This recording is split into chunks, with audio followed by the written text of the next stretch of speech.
almost 300 years have passed since the start of the Industrial Revolution, and interior designers are still creating and combining products in pretty much the same way. There's nothing wrong with that per se, but is this what the world really needs from these creative professionals right now? Or do we need a new revolution?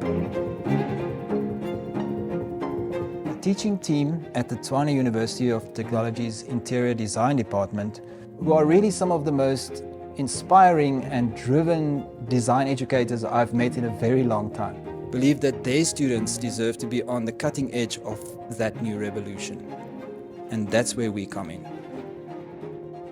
We ask 3 seemingly simple things from students that journey here for one of our unique design camps: functionality, flexibility, and efficiency. Systemic approaches that save materials, resources, and ultimately the planet. Interestingly, most of the students were expecting something like a survival camp experience. We had to explain that it was nothing like that. That this was design camp, where you were allowed, encouraged even, to experiment, make mistakes, ask stupid questions, and even break stuff, as long as you can come up with something of greater value, greater impact, or at least something useful as a result. Funny thing is, explaining this to them did very little to quell their initial uncertainty and even fear of sleeping in tents out in nature, which for a lot of these students was a first. But most students eventually put that aside and started engaging with us on this very different type of learning experience. This was way less about creating another beautiful Instagram-worthy object that is soon forgotten, but rather about engaging with design challenges that will have much further-reaching consequences. Given the opportunity to work with my hands, that kind of made the experience a bit more intimate. I was crafting my own future kind of thing. I think the best experience I had outside of learning was the camping. I've never camped outside, so it was an unforgettable experience. I think my favorite experience was being able to design and actually hold the product that we were designing. And I think it made us aware of the intricate things that we might not think about when designing. They are tasked to create new and super useful multifunctional components for an existing raw modular furniture system. The Click system has been on the market for more than 10 years and consists of a backing board that is perforated with slots in a grid formation. Different components can click into it to solve a plethora of functions.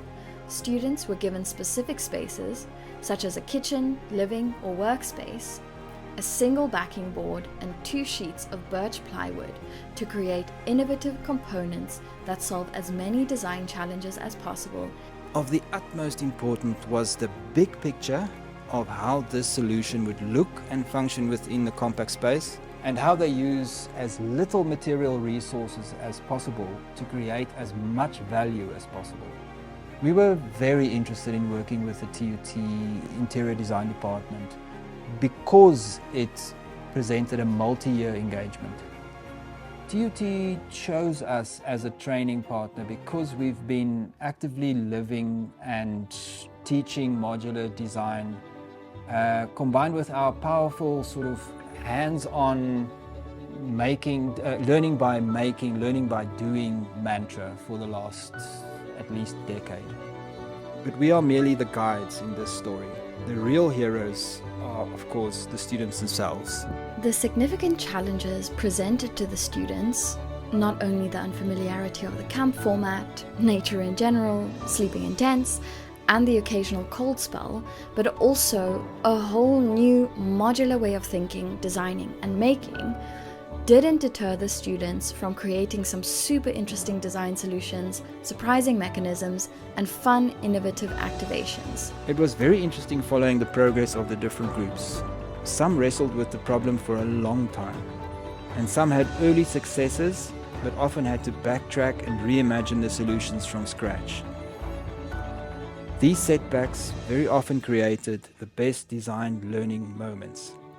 There were even a couple of moments of crisis where ideas didn't pan out as the group had hoped, And it was great to see the quick and innovative approaches that were used to still make the ideas useful.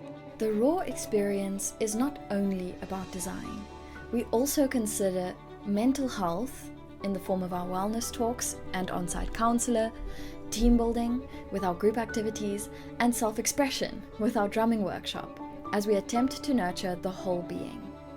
It's always been a dream of ours at the department to formulate practices that inform practicality together with our technical knowledge that we obtain. So no longer just drawing based and concept based, but also practically based. So to start this collaboration with RAW has been a dream come true for us. So the biggest things that have stood out to me about the students and sort of the way they're growing and evolving in this very short time that they are here is not just what they are learning and what they're going to take back in terms of skills, and their ability levels have rapidly increased, but also that sense of camaraderie and teamwork that they're experiencing while they're here. So the whole camp in the background and everything that happens there, that's going to be memories for life. Thank you to everyone involved in making this series of camps a resounding success. The management team at T.U.T and our industry partners at Monocoat for their tremendous contributions. Special thanks to the two inspirational ladies, Mo and Michelle at Mo's Cribs, for reigniting our belief, and to all the dedicated staff at Raw Modular for their unwavering commitment to creating something truly special. Most importantly, I think a very, very special recognition to the students who bravely confronted these challenges, of which there were many, triumphed over those, and embraced the opportunity to discover their untapped potential, their raw potential.